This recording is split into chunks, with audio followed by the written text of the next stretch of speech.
नमस्कार, स्वागत है सारे न्यूज मध्य प्रदेश में। चलिए जानते हैं मध्य प्रदेश की ताजा और बड़ी खबरों को। आईपीएस अरविंद तिवारी का निलंबन 4 महीने के लिए बड़ा। कॉलेज के छात्रों के साथ अभद्र व्यवहार मामले में हुए थे सस्पेंड।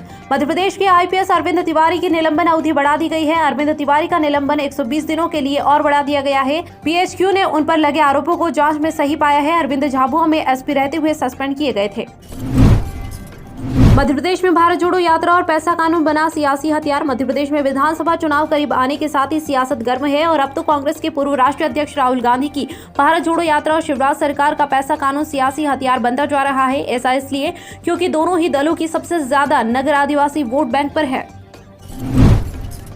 मध्य प्रदेश के रतलाम में अलीगढ़ के 2 सगे भाई समेत 4 मजदूरों की सड़क हादसे में मौत। मंगलवार की शाम को मध्य प्रदेश के रतलाम जनपद में कार दुर्घटना में हुई मलिकपुरा के 4 मजदूरों की मौत के बाद गुरुवार की सुबह उनके शव गांव में पहुंचते ही पूरे गांव में हाहाकार मच गया।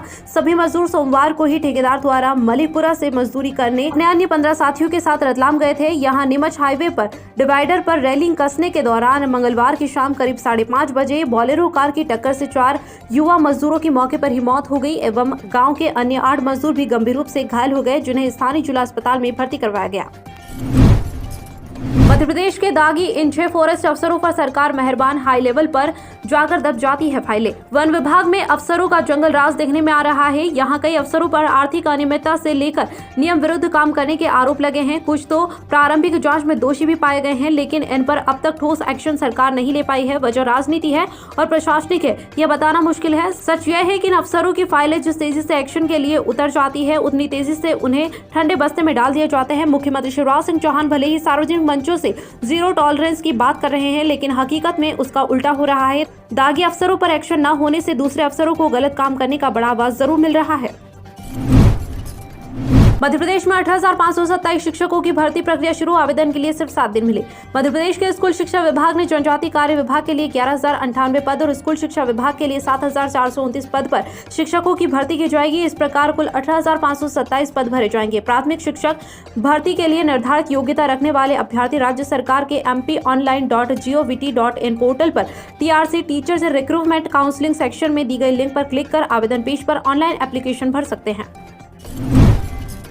मध्य प्रदेश में अब तक 65 लाख केसीसी बैंकों द्वारा किसानों को जारी। मध्य प्रदेश शासन एवं SLBC के आंकड़ों के अनुसार प्रदेश में अब तक लगभग 65 लाख केसीसी बैंकों के द्वारा पात्र किसानों को जारी किए जा चुके हैं। अग्रणी जिला प्रबंधक बैंक ऑफ इंडिया के श्री संदीप गुरुड़कर ने बताया कि ऐसे किसान जो बैंकों से केसीसी ऋण सुविधा का लाभ प्राप्त नहीं कर सके हैं, इस संबंध में समस्त पात्र किसानों को केसीसी ऋण लाभ पहुँचाने व सुधार करने और अधिकतम संख्या में जो वंचित किसान है उनको केसीसी प्रदान करने के लिए जिले में 18 नवम्बर से 31 दिसंबर तक बैंकों द्वारा केसीसी ऋण प्रदान करने हैं। इसके लिए विशेष अभियान चलाया जाएगा। मध्य प्रदेश खाद्य विभाग की नजर में वयस्क के बराबर है नवजात की खुराक। अगर आप रेलवे में सफर कर रहे हैं और आपके साथ 2 साल से कम उम्र का बच्चा है तो उसकी टिकट नहीं बनती है, अर्थात उसे अलग से सीट नहीं दी जाती है। यही स्थिति कमोवेश प्लान पर भी लागू होता है, अर्थात अगर कोई बच्चा मां की बाहों में यात्रा करता है तो उसे 90% की छूट मिलती है, जिसमें पृथक सीट शामिल नहीं होती है। लेकिन खाद्य विभाग इकलौता ऐसा विभाग है जो नवजात को भी पूर्ण वयस्क की तरह लाभ देता है। जी हाँ, अगर राशन कार्ड में नवजात बच्चे का नाम जुड़ जाता है तो उसे एक यूनिट मानते हुए पूर्व वयस्क की तरह ही राशन प्रदान किया जाता है। मध्य प्रदेश पुलिस में आबकारी आरक्षक के 200 पदों पर भर्ती। 62,000 तक होगी सैलरी।